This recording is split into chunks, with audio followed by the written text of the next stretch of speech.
Welcome back to another Free Agents podcast. As always, it's Baz here. With me, once again, is Miami Heat legend center Rick Dampier. And Laker legend Choc World Peace. What's up?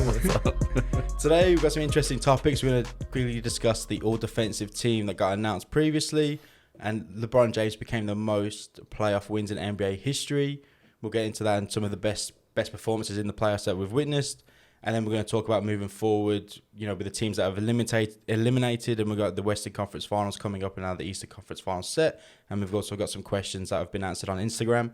Before we get into that, as always, we have the 24 seconds, with Choc. Let's go. All right, cool. So Adam Silver's come out yesterday and said that the 2020 and 2021 season may not start earlier than Christmas Day 2020, and the draft is looking like it's going to be held in November, so being pushed back a little bit. Danwell House has been thrown out of the house. He's left the bubble. I was waiting for someone to laugh. He's left the bubble after having a female COVID tester in his room. Come on, Danwell. He's not going to return regardless of how far the Rockets go today. The Pacers are eyeing up Chauncey Billups as a new head coach, but they're yet to come to 100% agreement. And as Baz said earlier, the all defensive teams have been announced. I'll go through the first team. It was Giannis, AD, Ben Simmons, Marcus Smart, and of course, our friend, the COVID king, Rudy Gobert. Or as I like to say, Gobzilla. Jesus. All right. So, all defensive team got announced. Teams 1 and 2. Let's quickly discuss team 1. Rig, any surprises for you? No, I think that's a really good first team. Obviously, Giannis was Defensive Player of the Year. AD was second in voting. Rudy Gobert is a 2-time Defensive Player of the Year. Ben Simmons may be a little bit of a surprise that he finished in the first team, just because he's a very good, had a lot of steals this season, but he sometimes struggles on the rotation. He led the league with 2.1 steals per game on average. So his steals are really good, but just sometimes his rotational defense is a bit poor. And Marcus Smart, who I think is probably the best defender just naturally, not outside of his athleticism or length. I think Giannis is a great defender because of the way his body's built. I think Marcus Smart is just the smartest with the defender. brains. Yeah, he's the smartest defender in the league. Some would currently say he is smart. Yeah, that's it. The smartest of smart. So no, not surprised by anyone on the first team at all. Marcus Smart, he kind of reminds me, he has a bit of that run our test mentality, or meta world peace as people know. Yeah, that's it. I think he's very much he reminds me of Tony Allen. He's he's a dog. Yeah, he's a dog. He's the guy you hate to play against, the guy you want to have on your team. Yeah, he was always like that at Oklahoma State as well, and then he's now generated that 3-point shot. Yeah, he's been cooking. I think he hit six in one game. I want to say game 5 off the top of my head. He hit 6 3-pointers. Yeah. And I was like, I'm sorry, where'd that come from? Yeah, he was cooking. But yeah, no surprises for me. I mean, Giannis, Defensive Player of the Year, AD was the runner-up, and I think Ben Simmons was actually going to be third in voting. He was in contention. Some people I know voted for him to actually win it. Yeah. And then Rudy Gobert, as you mentioned, and Marcus Smart's been playing well. Second team, we've got Bam Adebayo, Patrick Beverley, Eric Bledsoe, Kawhi Leonard, and Brook Lopez. I feel like Bam should have been in there. Yeah, I'm pretty happy with everyone except Eric Bledsoe. I didn't think he did enough, in my opinion, from a stats point of view, to be in it. I know that the Milwaukee Bucks had the best defensively rated team in the NBA during the regular season, but a lot of NBA players were actually saying that Drew Holiday got snubbed. He had 1.6 steals and 0.8 blocks, which is in comparison to Bledsoe's 0.9 steals and 0.4 blocks.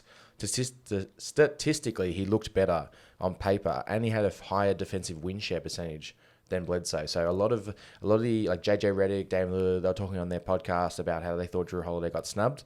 The only other two people that really come to mind, and there's a bit of heat bias here, is I thought Jimmy Butler could have made it into that list, and maybe because of the way he's also been playing the playoffs is a bit biased, but PJ Tucker, I thought the way he's played defense this season, especially being a 6'5" center against mostly 6'10" onwards guys in the Western Conference, I thought he could have been possibly in the second team.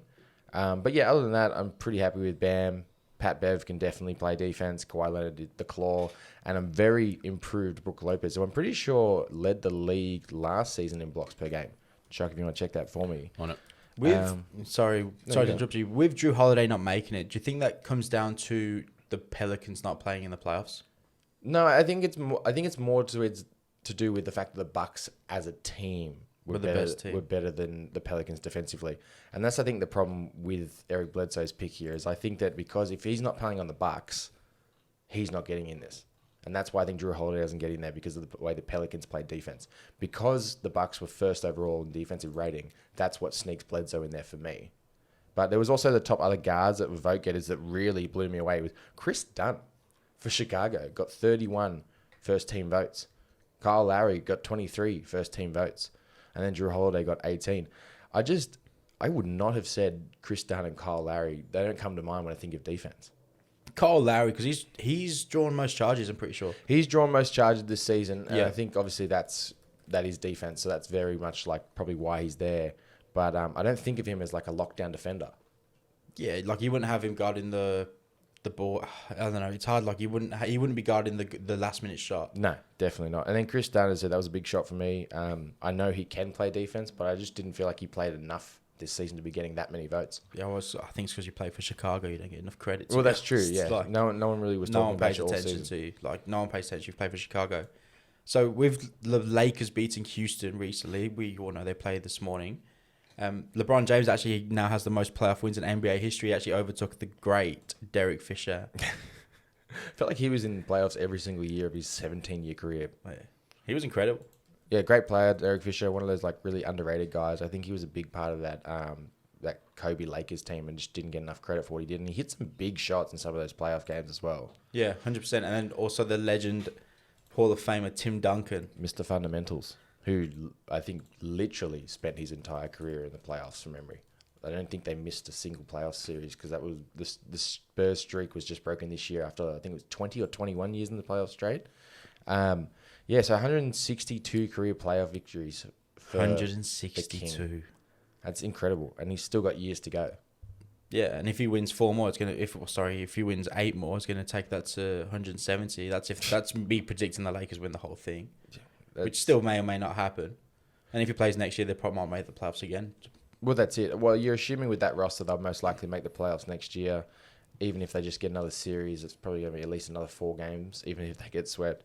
And as I said, he's still got 2 or 3 more years to go. Yeah. So talking about LeBron James having 162 playoff wins, do you have any memories of LeBron, of your favorite LeBron James moment in the playoffs? Yeah, see, it's funny. We were talking about this the other day. I was watching a game, the Lakers game, and they brought up these highlights at halftime. And they were just of some of the LeBron James moments throughout his career.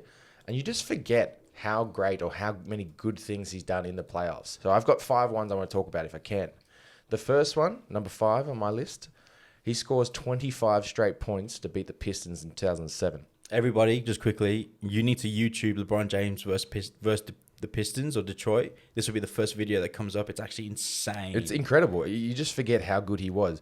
So James scored Cleveland's final 25 points, including a dunk that forced overtime, and then the game winner in second OT with a scoop layup with 2.2 left on the clock, and four Detroit Pistons inside the key with him at the exact same time to lead the Cavs to a 109-107 double OT win in Detroit in Game 5 in the Eastern Conference Finals. The Cavs then go on to finish off the Pistons in Game 6 and make LeBron and Cleveland's first ever Finals appearance. And then they played the Spurs in the NBA Finals. But that Pistons team was Rip Hamilton, Tayshaun Prince. Yeah, like Antonio McDyess, Jason Maxill. Yeah, Chauncey Billups, I believe, is there. Like, that's a good. That is that's a good no team. scrubs. That's Like, no scrubs. And I think I literally can't, outside of Verajao and I want to say Big Z would have been on that roster as well for Cleveland. Like maybe Daniel Gibson. I can't think it was Daniel Gibson. They had Eric Snow. They had Larry Hughes. Yeah, Larry Hughes was in the corner hitting threes. So I'm not going to say he carried some scrubs, but that's not as good as that Pistons But he team. carried some scrubs. He carried some scrubs. The next one for me is, and this is one that I think all like NBA fans and especially LeBron James fans know, that fading buzzer beater 3 to beat the Magic in 2009. I know Stan Van Gundy was having some nightmares about this the other day. So it's Game 2 of the Eastern Conference Finals, tense back and forth affair. Hito Turkoglu, which is a fantastic player from Turkey, hitting a jumper with a second left to give Orlando the 2-point lead. James answers, catching the inbound pass and fading away for a 3, contested by Turkoglu that dropped in the net at the buzzer, giving Cleveland that 96-95 win to even the series at 1-1. The Magic do go on to win that series and then go to the finals, but that shot, incredible. Probably like LeBron's best playoff buzzer beater. That's right. Because I can't remember if it was off the backboard. I don't think it was. But I remember just shooting straight down the middle. Yep. There was like 1 second left, and he had someone. It might have been Rashard Lewis that was on him. I think he shot over somebody. I think it's Turkoglu. He shoots over Turkoglu. Turkoglu. And he hits that fading shot. And there's a look on Stan Van Gundy's face where he's just like, did that happen? Did that really happen? So that was Cleveland's only win in that. Yeah, that was Cleveland's only win in that series, but it was what a win. The next one I've got, number 3. He captures his first title over the Thunder. After dispatching Boston, James goes on to get the championship monkey off his back, leads the Heat to 4 straight wins to beat OKC 4-1. Sorry, boys. And win his first title. James had a triple-double in the 121-106 clincher with 26 points, 11 rebounds, 13 assists. And then he got finals MVP honors to go ahead with his MVP crown that he won that year. And he averages an unbelievably ridiculous 28.6 points, 10.2 rebounds, and 7.4 assists in the series. For me, this is big, not only as a Heat fan, but just because I felt like it solidified LeBron's legacy. He'd been chasing that ring. Yeah.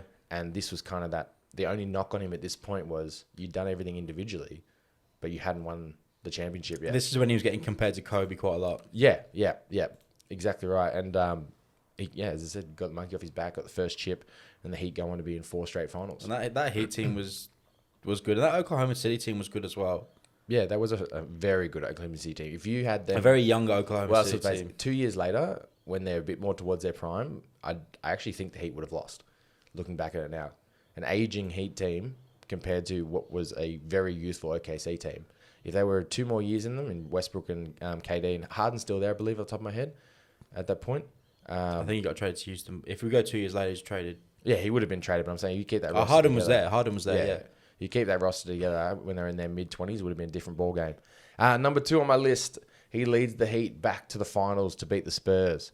So after helping with a last-minute comeback to force overtime in Game 6, we all know that shot. James leads the Heat to a 95-88 Game 7 win over San Antonio to get his second title. He clinches it with 27.9 seconds left. He hits a jumper to give Miami a 4-point lead and seal the deal. Finishes with 37 points, 12 rebounds, and named Finals MVP after again getting the regular season MVP. And it would turn out to be one of the memorable Game 7 performances we've ever seen in Finals history. What I remember about this game from the Spurs is Tim Duncan missing that wide open layup. Yeah. And it's like Patrick Ewing all over again. Yeah. Like, he's just laying it up and the ball's just like, and then just rims out, and then Tim Duncan's like... And I felt for the Spurs. Like, it was one of those ones, as a Heat fan, I really wanted the Heat to win. But it was like, I kind of didn't want it to happen over the Spurs. I really like the Spurs. I wouldn't say they're a second team, but they're always a team I really felt for. So, no, good for me, but not good for San Antonio. Because that Spurs team was... Kawhi Leonard was, like, emerging. Yeah. He was... Serious player there. TP, Tony Parker, Manu, Tim Duncan, Kawhi. I think Thiago Splitter. Yeah, Boris Diaw, maybe. Boris Diaw off the bench, Patty Mills. I'm trying to think of who else they had on that roster. But that was a really good Danny team. Green, yeah. And then number 1 for me, and I think for no one will ever forget this, they come from 3-1 down to win the Cavs' first title. This is crazy. There's no way to top this moment. In my opinion, I think in NBA history, this is, I never got to watch Jordan and obviously things like that, but I think this for me is the craziest thing that's ever happened in the NBA. LeBron comes back to Cleveland, a return to the finals, and he gets a 3-game winning streak with his back against the wall against a 73-win team to snap Cleveland's city's 52-year championship drought. So no professional team had won a championship in Cleveland for 52 years. So it was a 3-1 comeback. James keyed a rally. He posted 41 points, 16 rebounds, and 7 assists in a 112-97 Game 5 win. And then he posts the next game a 41 point, 8 rebound, 11 assists, and a 115-101 Game 6 victory. And then the instant classic that was Game 7, James goes for 27, 11, and 11, and perhaps has the most iconic block by James! Blocked by James! That's it. That was the one against Steph Curry on the backboard, wasn't it? It's the one on the Iggy on the Iggy, backboard, that's right, and it's just one of the, blocked by James. Like, I can see it right now in my head as the Cavs shocked the Warriors on their home floor for the second time, winning 93-89 for their first ever title. James gets his 3rd ring and his 3rd Finals MVP. When you look back at it and you go through all of his memories and the games and the performances he's had, man, you take that for granted. Yeah, you really do. Like, Whenever I hear a LeBron hater, I'm like, I would like to see you in 5 to 10 years once he's retired, if you can finally appreciate the greatness that he is. yeah. And I think that's the problem with him is like everyone appreciated Jordan's greatness during his career. They appreciated Kobe's. They haven't for James. In my opinion, he took a leap when he became the villain of the NBA. Yeah. Which is why the hate came, is because he went to Miami. Because that was the first big three. That was, yeah. It really was like, it started what is the current NBA, where it's at minimum, you need 2 superstars to be competitive. And I think a lot of people blame him for that, but I think he did it because it had already been done. You look at that Celtics side. KG, Paul Pierce, Ray Allen. Even Rondo, they start calling them the big four. That's at one it. point. That's the original big three. So when everyone's like, oh, LeBron, he was the reason for it, I'm like, it kind of had happened already before. He was just similar to them, looked at it and go, well, we're better together. And then they went 4 straight finals appearances. But that to me is the top moment in his playoff career. It's obviously like his career's not done, so it can still keep going. There can be something to come maybe this year in the bubble. But coming back from 3-1 to beat a 73-9 win team, incredible. I don't think there'll be a moment that tops that for me personally. That was first time in history. Yeah. 3-1. I don't think it'll happen again. No. Especially someone not does the 3-0. finals. Especially like, Steph Curry, Klay Thompson, Draymond Green. Like, that's a roster. Iggy. It just blows me away. And we've been very lucky, like, with our age of, 25 through to 30. We've had generational talent, as we've discussed previously, like Michael Jordan. Then we've had Kobe. Then we've had LeBron James. Like, that is, like, every year. Like, sorry, not every year, but every 10, 12 years. That's a new player into the top 5 of all time, or top 5, top 10 all-time NBA. Yeah, 100%. We've been very spoiled to have such, like, great players throughout our time following the NBA. There was no real drop-off period. Like, you just had great player after great player giving you fantastic games over and over again. We discussed it a couple of podcasts ago, who's going to be the next guy with LeBron, upwards of 35, I think now. So, as he heads on, who's going to be is Giannis going to be that guy? Is Doncic going to be that guy? It'd be interesting to see who the next once-in-a-generation player is, and if there is going to be one. Like seriously, like, everyone needs to just soak it in, because it reminds me of football a bit when people compare Cristiano Ronaldo to Lionel Messi. Yeah. Just sit back and enjoy it. Yeah, because you'll miss it when they're gone. Yeah. Then everyone will be like, there'll be a documentary out in like 5-10 years, and I'm like, man, LeBron James was so good. You'll forget how good he was. And sometimes you just forget how good he is and this is why I love this segment, because I got to go back and look at some of them from both a Heat's perspective as a fan of the Heat and just generally as a fan of the game. You forget some of the great things that he's done. So like, man, like, it's so... Baz is baffled here, guys. I just can't, like, when you look back at it though, like, even everything, like, because in the Cavs one, was it the Cavs one? Well, obviously it's a Cavs one because he plays for Cavs, but in the 3-1 game, he plays 48 minutes. Yeah. No, that was against Boston. Plays 48 minutes. This was a different series or a different year, but he plays Boston in game 6 or 7 at the TD, and he plays 48 minutes to beat the Celtics. To be honest, he went on and got swept by the Warriors, but it's not the point. The point is he's not human almost, and I think people sometimes forget that, and I think people forget, like, he has a lot of miles on that body, a lot of games played. He does incredible things for his age and for how much he's had to play. Especially during that time during the Heatles, he didn't have an off season. They went NBA Finals 4 straight years. Yeah, that's right. So, but yeah, very impressive, and those are my top 5 moments. Yeah, mate. Seriously, like, appreciate the greatness. Gotta appreciate the greatness. Just quickly, even when he scores 25 points against the Pistons, that was his 4th year in the league.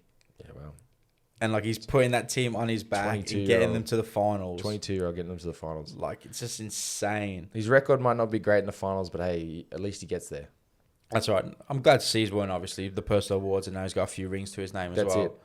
That's it. We're still into the thick of things with the playoffs. Eastern Conference Finals have now been set. Yep. Bucks are gone. Yeah, surprise. Very happy surprise for me personally.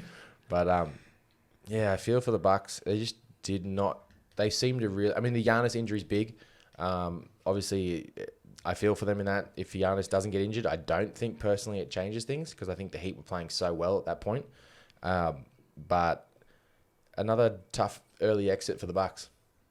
I think you said it right before, Baz. The team. This is like the age where the teams they need to have 2 or 3 superstars, and unfortunately, the Bucks only have one. All the other role players didn't show up. Yeah, and fair play to Chris Middleton. We knocked him here on the ball. I knocked him. I shouldn't drag you guys. I knocked him. I don't like the. Oh, I don't. Sorry, I don't. I Like don't him like the personally. guy. I don't like his game. Yeah. I don't think he should be that duo. Yeah, we knocked him. We thought in the playoffs if they were going to go anywhere, it was going to be off the back of Chris Middleton's support play of Giannis, and he did play really well. He hit some big shots, and if it wasn't for him, they would have been swept, in my opinion, hitting that big step back 3. So I look at it and I go, what? It's an early exit. It's worse than last year. Last year, yeah. Giannis has got 1 year left. What happens next? They're gonna have to try. They're gonna have to bring someone in, and the hard thing about it is you're gonna have to bring someone in and keep Giannis and Middleton. Yeah, well, you can offer Giannis a supermax, which is obviously more money than he's going to get anywhere else. But yeah, aging roster. Chris Middleton doesn't seem to be the guy that runs with the Bucks to take him to the next level alongside Giannis. Yeah, you need someone else. Because they've got like cap space tied up with Middleton, Giannis, but even Brook Lopez and Bledsoe. It needs to be a Hill. trade. It needs to be a trade. I can't think of any. They can't sign anyone. They can't afford to sign anyone, so they need to make a trade. But look, we saw the Raptors unfortunately go out in Game 7 as well. I was shocked it went to Game 7. To be fair, I thought the Celtics had it wrapped. I thought the Celtics were going to win in 5. They're From what I was watching, yeah, they were 0.5 seconds away from being up 3-0. 3-0. And we know what happens when you're up 3-0. But yeah, went to Game 7. Credit to the Raptors. They really dug in deep. Nick Nurse coached incredibly, if you ask me. But yeah, they've gone home, and that leaves us with the matchup that I didn't expect, but I'm very happy to see. Celtics versus the Heat. Who have you got? Who have I got? Yeah, who have you got? I really want to see like a classic Celtics-Lakers. Okay. I disagree. Heat. You disagree? I wonder why. I want to see a classic Heat Clippers. Said no one ever. Because that doesn't happen. But just quickly before we go into the West, the Bucks, they need to make some moves. Yeah. And as we mentioned previously, and we've mentioned before, it's very hard to find that next star player. And I think they're going to have to move for Chris Paul. Why? How? Why? Give me the layout. They need another star. Yeah, but you got to you're taking on $41 million. You got to keep. If you don't do it, Giannis is going to go. This is putting Milwaukee in luxury If you win, do you care? That's a fair point. It's all. I mean, that's at the end of the day. That's why. If you play win the and game. keep Giannis, do you care? Because if they do nothing, Giannis says he's not gonna leave, but everyone says they're not gonna leave. Well, Like, let's be real. Even if you're gonna leave, you're gonna say I'm not gonna leave. Yeah. After I'm leaving after this. Yeah. And everyone's like, you got a year left. Don't care. I'm gone. Yeah. Okay, so what do you do? Who do you trade? You're gonna have to trade draft picks, and along with, like, it's not even a good deal for Oklahoma City, to be honest. But it's gonna have to be like Brook Lopez for cap, George Hill, Bledsoe, and probably a young player like Dante DiVincenzo. See, it works. Like in terms of like it works. It could work in numbers, but I just don't think it's good for the Bucks. I look at it and I go, you're gonna get rid of like Brook Lopez, George Hill, a lot of your bench depth, and a young player like a DJ Wilson or a Dante DiVincenzo. DJ Wilson's average. But you're getting rid of your young depth in your team for a very... 37? I think Chris Paul is 37, 36. For an I old... don't think he's that old. What is he, 35? You're getting rid of your young depth for an aging Chris Paul, who's also taking $40 million a year in your cap. He's 35. 35. 35. He's not LeBron James, man. He's not an athlete. He's still one of the best point guards in the league. Yeah, but I'm not doing that if I'm the Bucks personally. Different trade scenario. I'm gonna drop this one. Yeah, but what if Giannis goes, I want Chris Paul? Well, then you trade everything for Chris Paul. Exactly. If your best player wants him, you trade everything for it. But I think I've got a better one that I think works. Better. I say better in my opinion.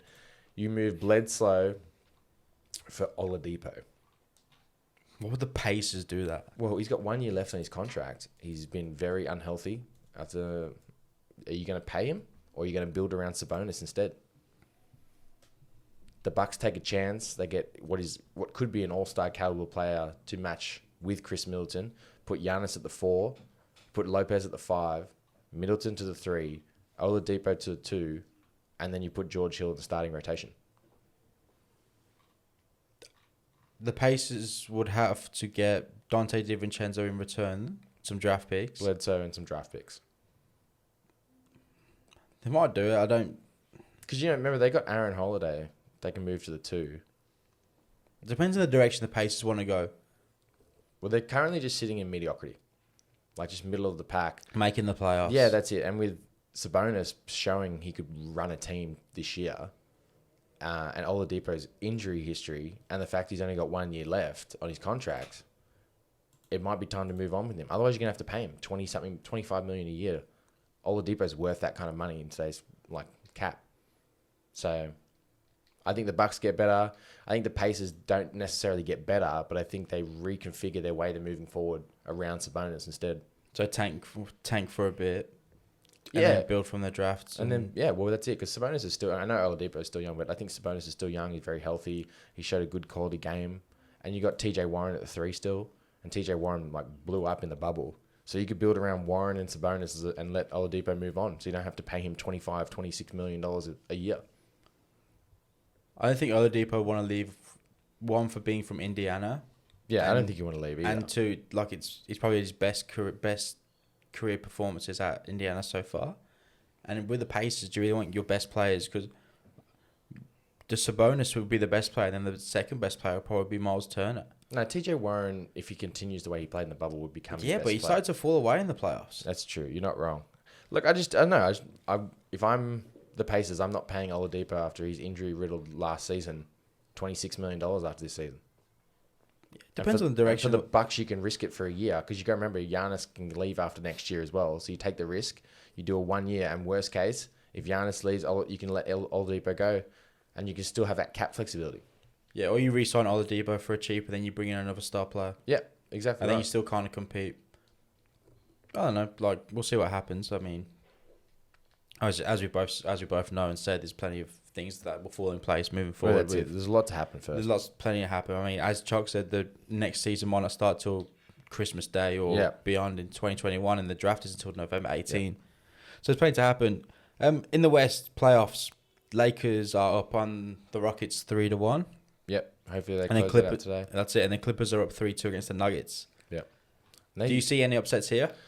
Well, I was just disappointed in the Clippers yesterday, giving up a 16-point lead in the fourth quarter to the Nuggets. Don't get me wrong, Nuggets played solidly in that fourth quarter, but I thought they should have been blown away by it at that point, and it should have been over. I don't see the Nuggets beating the Clippers. I think the Clippers are far too deep and probably, in my opinion, a bit more athletic or too athletic for the Nuggets. I definitely don't see the Rockets beating the Lakers. I think they're going home. They're going to meet Daniel House at his house because it's over for that. My house in the middle of the street. And we're going to get the all-LA Western Conference Finals. Which everybody wanted. Everyone wanted, and I think most people would have expected. Just not in the circumstances in the bubble like we're going to have it. But yeah, no, I don't see anything happening. I do see the Lakers progressing. I feel like it's going to go to 6 games in the Western Conference Final. Will the Lakers win him? With the Lakers winning, LeBron's going to put the team on his back. I think that he's just playing at a different level right now.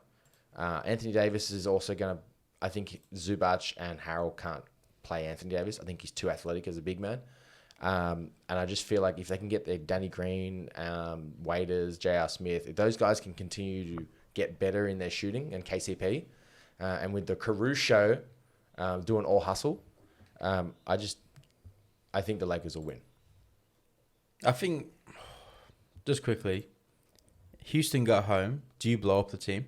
Do you, do you sack off small ball? Well, okay. Because D'Antoni's up for... Yeah, D'Antoni's out of contract up, and the rumors were that Daryl Morey tried to extend him multiple times during the season, and he said, no, I'm keeping my options open. I'll wait and see at the end of the season. So D'Antoni, if he leaves, you have to change it because D'Antoni is the orchestrator of small ball. He is the only coach in the NBA that I think can run small ball and coach that way.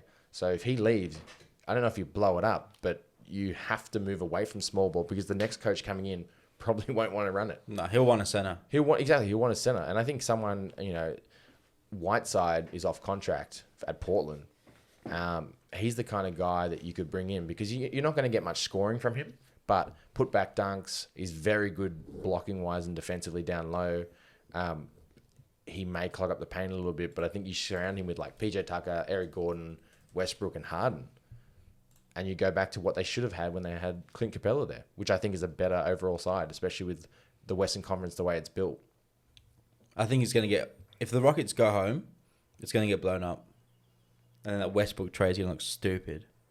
Salty OKC fans over here. I'm happy. We got... Do you know how much we took him to the bank? You just don't want to see Westbrook happy. You just don't want to see Westbrook happy. I was never the biggest fan of Westbrook. No, we've heard that from you many times. I'm the opposite. I love Westbrook. Yeah. Westbrook I wanted was my boy. Westbrook to be traded for Chris Paul back in the day, it was going to be Chris Paul and KD. I think that put the OKC in a better position to win compared to having Russ. I mean, looking back now, they should have just probably signed Harden. Let Westbrook out of the three be the one that got moved on earlier.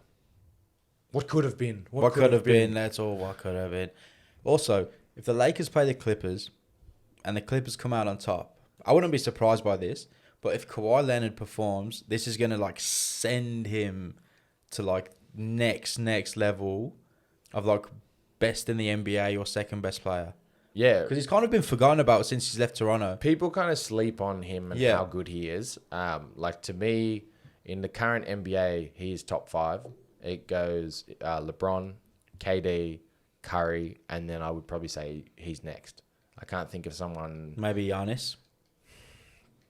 That would round up the top 5. I think, it's either Kawhi or Giannis interchangeable. Yeah. I think those two would round out the top 5, and then I would say James Harden probably 6th. But yeah, people forget how good Kawhi is just because probably the way he goes about it. He doesn't. He doesn't have much social media presence, and his personality. Yeah, isn't out that. He's not a marketable star. He's very reserved, keeps to himself. Exactly. He just goes about. He just turns up at the gym like, let's play. Yeah, exactly. And he'll go home. And you don't hear about him, nothing. Well, okay. So if the Clippers win everything, so they get out of the West, they win the they win the finals. Kawhi gets another chip, and on top of that, let's say he gets another Finals MVP. That would catapult him, in my opinion, to like top 30 players all time. Yeah, for sure. Like possibly even higher, maybe top 20. That's 3. That would be what, 3 chips? Finals MVP with the Spurs. Yeah, so and the Raptors. So it'd be 3 Finals MVPs, 3 championships, 3 different cities. Dude, like that's when you start to lay that resume out, that's extremely impressive. I can't think of another star who's done that. Doesn't happen. There'd be role players. And he's young. Yeah, he's still got years left. Like, there's obviously been role players like Steve Kerr had multiple championships with multiple teams.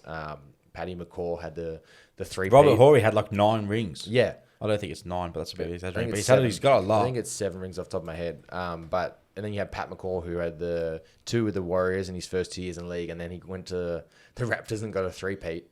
So, but I think he would be the only star from my memory that has won 3 championships with 3 different teams, and then to take home 3 and led the team. Like he is the team right now. Incredible. Like that's actually scary now that I think about it. And Choc, if you can get his age for me, please, that'd be great. I have a feeling he's like 26, 27. I think he's a bit older than that. I think he's 28, I think 29. he's young, actually. Hold on, let me just double check this now. Kawhi Leonard is, boys, the class. 29. Yeah, 29. He's 29. a little bit older. So he's still got 5 years left. Well, he's at least got 5 more years left. That's scary. Like, I'm saying... Blowing my mind over here, Baz. If the Clippers win... Because it's going to be Kawhi Leonard versus LeBron. Yeah. Like, That'll and it's be the going to be talking point. so good to watch. Yeah.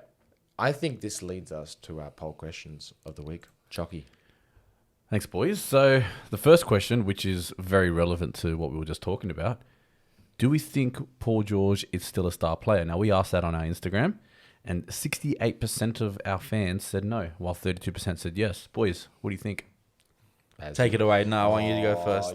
No. You're a hater. He's not a star player. He is no longer a star player. I agree with our followers. Very smart people, these people. PG seems to be becoming more of a all-star player than a star player. And what I mean by that, I think he's falling into the ranks of people like Chris Middleton, CJ McCollum, Bradley Beal. Good second fiddle, but not a star. They're really good players, but they're not. I don't think it's found Bradley Beal to be in that. Well, the Wizards are garbage, so he has to be there. Like, he's fallen away from top 10, top 15 player in the NBA like he used to be in those Indiana days, especially when he was competing against the Heatles. He has had injuries this season. It is a new team. He's learning to play with these guys, and he has had some good performances. He's shown some glimpses, but he's also had some horrendous performances, and his defense... not slipping, but it's not the same defense. It's very suspect at times. Yeah, like he was known as a lockdown defender. It might be a bit harsh, but I just don't see him as a star anymore. Ever since he got that injury at Indiana, where like I think he was playing for USA. He was playing for Team USA and broke. I want to say he broke his leg. Like it was a serious injury. A sick. He's injury. kind of like gone downhill. Yeah, he's not been the same player because like he got playoff period because of the Pacers. Yeah, he was great for them, and I feel like, I mean, you guys know, you would have watched him a lot more when he was playing for OKC, but he was the go-to guy at OKC. Yeah, so he was the go-to guy at OKC. But I just remember them. He might be go-to guy, but they go-to went home. The go-to went home, and Utah Jazz sent him home. That's exactly right. And he got made look stupid. So, yeah, I just don't think he's a star anymore. I think he's an all-star. He could prove me wrong, but I think if he had stayed at Indiana and the duos had been happening at that time, he would have been the star player then, and then he wouldn't have been the second fiddle. I mean, it's hard for him when you go to Oklahoma and you got Russell Westbrook, who everyone adores because he stayed through all. Yeah, he's a hometown kind of like player. Hometown hero. Yeah, exactly right. It's tough to come into that environment. And then he goes to another team. The guy's just carried the Raptors. Yeah. As we just talked about. Just carried the Raptors. Players. Yeah. Like, I don't think he's had the opportunity since leaving Indiana to show that he's a star player. He's more than capable of doing it. Yeah. And we might not even see it unless he goes back to Indiana and finish it, if he wants to finish it there.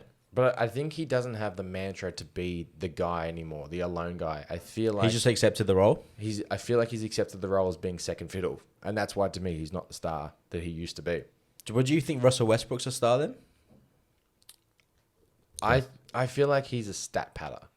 It's not the question. No, but that's why I think he's not. I think he's a great player, but I think again, the answer's no. Yeah, Mr. Triple Like double. let's not beat around the bush. No, I don't. Yeah, no, because of the way he hasn't got it done when he needs to get it done. Like, you average a triple double, which is absolutely fantastic, like incredible stuff, but you took OKC nowhere, and now Houston, I think, might lose today. They're gonna get knocked out. Houston's out. You still gone nowhere. Like, I think it emphasizes it now that he's actually out of Houston. Yeah. That he never was a star player. He's a great player. Like, I'm not saying he's not a great player, but he's not the guy that you're going to build a team around to take you. Like, no GM is going to go, we need Russell Westbrook. We're going to build a team around him. Yeah, he's going to take us to a championship. It's He's not not going to that happen. guy. I don't think it's ever been like that, which is why I want him traded for Chris Paul. Yeah, and that's why it's funny looking at that OKC team when you had him and Paul George, you had two of the same guy. Two non-stars playing together, and that's why... it showed it wasn't a star because Paul George was taking the last shot. He was the go-to guy down the stretch. And rightly so. Like, he's got better shot creation. He's better at the three. Yeah. And we've seen in this series, Russell Westbrook can't shoot a three-pointer. It's been like that his whole career. They're leaving him. Like, this is the first time, though, I feel like I've seen of his career where they are legitimately just leaving him. Like, AD's turning his back, like, not even running out to Westbrook.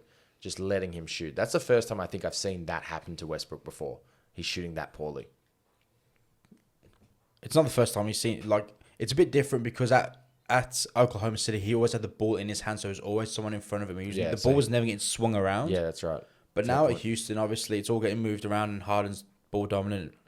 Westbrook's going to be wide open. And you just think about it, like, is there any much point in closing this guy out or just getting the rebound? Yeah. And I think... Because every time... And he has to take the shot. It's a good look, so you can't not take the shot. It's like Lou Dort taking the shot. Yeah, exactly. You take it. If you're 0-9, you still carry on taking it because it's a good look. But even throughout his whole career, like at Oklahoma, he would go like 1 for 8 at 3, 2 for 10, 3 for 11. and he'd shoot him out of the game. Yeah. But when he goes like 1 for 4, 1 for 5, takes 5 or less, they're well and truly like in contention to win the game. Yeah. And puts him in a position to win. But short answer, is Paul George still a star player? People think no. Next question. Thanks, boys. All right, next question that we asked was, can Toronto have Siakam as its best player moving forward? 65% of our fans said no, while 35% said yes. Boys, what do we think? Rig. Our fans are very smart people. I just want to point that out. I don't think so. I don't think from what I've seen of Siakam overall, especially these playoffs, that he can. Look, Toronto far exceeded my expectations where I thought they would be post Kawhi. But Spicy P just doesn't seem to have not only the star mentality, but the skill set or technical ability to be the star of a team. You know, he struggled against Celtics. He shot 5 for 19 and 0 from 5 from 3 in one of the games. That's not star player numbers. He has consistently that series looked like he struggled. And especially when he was getting guarded by Tatum, who I don't think is a top quality defender. He seemed to struggle to create his own shot. And he struggled to get what are, in my opinion, star shots, where you've got nowhere to go. You've just got to create something and your talent makes it. Yeah. I know what you're saying. If this question had been asked last season, though. Oh, possibly, yeah. Yeah. The way the playoffs finished and the way he played, if Kawhi left and you were like, oh, the team's going to be built around Spicy P, you'd be like, sweet, they're going to be fine. With the veteran presence they have around Siakam, they would have been fine. And he had a very solid regular season, but he seemed to go missing in the playoffs. And I just don't think for the Raptors, who are an aging team with Gasol, Ibaka, and Lowry all over 30, 31, that you can lean on Siakam. He's still young. He's only 26, but I just don't think he's a star. He's definitely struggled in the bubble. There's no doubt about it. Like, as you mentioned, he played well regular season, and I don't know if he's adapted to the bubble or just not enjoying his time in the bubble, which has obviously had an impact on his performance. The Raptors will still they a team around him. They have to. Like, they're not going to let him go and let Fred VanVleet go and then get rid of Lowry, Ibaka, and Gasol. No. It's just going to be OG Anunoby, just like... That's it. Friends? Yeah, they have to build around him. It's a smart move to build around him from a Toronto point of view, but I just don't think he can be your best player on that roster and you contend. The Toronto Raptors might have to blow things up. Our favourite thing here at the free agents. Favourite thing. Everybody blow it up. Blow it just up. blow it up. Just trade machine. I'm going to get like merch. I'm going to get something with your face on it saying blow it up. That's it. Give me that speech bubble. Blow it up. But no, legit, like, we say blow it up, but we're just thinking about the opportunity to win the NBA. Yeah. They're going to be behind the Lakers, the Clippers, the Celtics. Yep. Maybe the Heat. The Bucks as well, and maybe the Heat. So they're going to be the fifth or sixth team best in the NBA. Yeah. And that's assuming that no one else emerges and does better. Like Dallas could. Well, yeah, Dallas is a very young team with like two extremely good players in Doncic and Porzingis could step forward. Houston could have another run in it. Maybe move away from the small ball and see if they can get it with Westbrook and Harden. I just look at I know they're in the East, so for the Raptors, it's a possibility that they'll definitely finish in the top. Like, they'll definitely be in the playoffs They'll next make season. the playoffs. There's no doubt about it. But with the 76ers and that improving, I don't see them contending past this year. Like, they exceeded expectations, but I don't think they do. Did they exceed expectations? Everyone thought they were going to make the Eastern Conference Finals. Yeah, but you got to remember, you lose the best player on your team, but also a top 5 so NBA you're saying player. you see expectations before the season had started? Yeah. Okay. When they got to the playoffs, everyone was like, oh, they're going to do really well. Yeah. Like, once the regular season part had passed, everyone's like, oh, they're going to Eastern Conference Finals bound. But they ran into a very talented and hungry Celtic side. And it just felt like Toronto just didn't have that all-star or that star down the stretch to get things They missed done. like that Fred VanVleet shot was terrible. Yeah, that was terrible. Like that was like he just dribbled for 23 seconds. And we talked about it in game, I think it's game 5 or game 6. You can't have Norman Powell shooting your last shot. That's just Yeah, like that just shows you don't know who your best player is. exactly. You're trying to do it by committee, and in today's NBA, you can't do it by committee. You need a star. Yeah, and Oklahoma showed that when they had to get that shot up against Houston, like Yeah. no one knew who was going. No. Like Shea Gildas inbounding the ball, like you could have given it to Adams, Chris Paul, Gallinari. There's options there, but there's no. If you're Mike D'Antoni at the time, you're like, I don't know who's getting the basketball here. Yeah, and that's just it. Like you get stuck there, and I think that's what happened with Nick Nurse. Is he's like, oh, I trust all my players. I just think he didn't have a player that's of star quality to take over the game and go, this is my shot. Yeah, like in practice, every time you'll be like, okay, the ball's going to Fred or Pascal. Yeah, You're making the play. This is the play we're going to run. It's going to you. They For don't the have regular that season. guy. They didn't have that. no, and it showed. And it showed that last possession because he just dribbled for 23 seconds and just jacked it up from And got a three. blocked three. He got blocked. Yeah. Like, But yeah, short answer to that one, similar to our very intelligent fans, Siakam cannot be Toronto's best player moving forward. all right, lads. It looks like the semis will be all wrapped up over the next few days. If they go how we think they will go with the Lakers and Clippers, Yep. what is your game of the week? We'll start with you, Choc. Ooh, all right. I'm probably I think I'm actually gonna go for the Clippers and the Lakers. Obviously, Western Conference, final is going to be fantastic. You're going to have, two superstar teams going up against each other. Kawhi's on playing some of the best basketball of his life. And I'm really hoping to see that playoff LeBron come out. I think he's been sort of a little bit timid behind AD putting up big numbers, but I really want to see how it comes out. I really think that that's going to be a good matchup. Just quietly, how good would that have been at Staples Center with like packed crowd? Like seriously, Fans. Oh, That would have been like even nuts. just like far out. Like it would have been so good. would have been such a difference. Yeah, it would have. Quick one. Doing Nuggets fans dirty there, Choc. Just assuming that we've already made the But West. do you know what? Final. But let's be real. Like I don't see, Jamal Murray, Michael Porter Jr. Those boys there carrying the Nuggets past Game 7. I think playoff Kawhi is going to destroy them. I agree. I think he'll finish it off. But mate, for me, I'm all about that Heat Celtics. Miami gonna sweep. Another merch idea. Sweep with a I broom. want that broom. Give me that broom. Send me designs. They're not gonna sweep. I think they're going to get swept. You're a hater. You're all haters. It's gonna. I'm excited to see how that unfolds. Hey, if we win 2 games, I'm happy as Larry. I think if you I win think you're just one, happy you should to- be I think pretty you're just happy. happy to be there. Yeah, that's what I'm happy to be there. But now I'm there. I'm super competitive. So But it'd be awesome if, even for fans to be at the TD Garden with the Celtics now being back in the Eastern don't Conference upset me, Finals. Baz. Don't upset me. All right. No. Look, thanks again for tuning in. I appreciate it. Thank you, Rig Dampier and Chucker World Peace. Thanks, bro. Thanks everyone for tuning in. Next week we'll be well into the Eastern and Western Conference Finals, as you all know. So check back in with us for our mid-round wrap-up and our prediction for the rest of the playoffs. Cheers, fellas. See ya.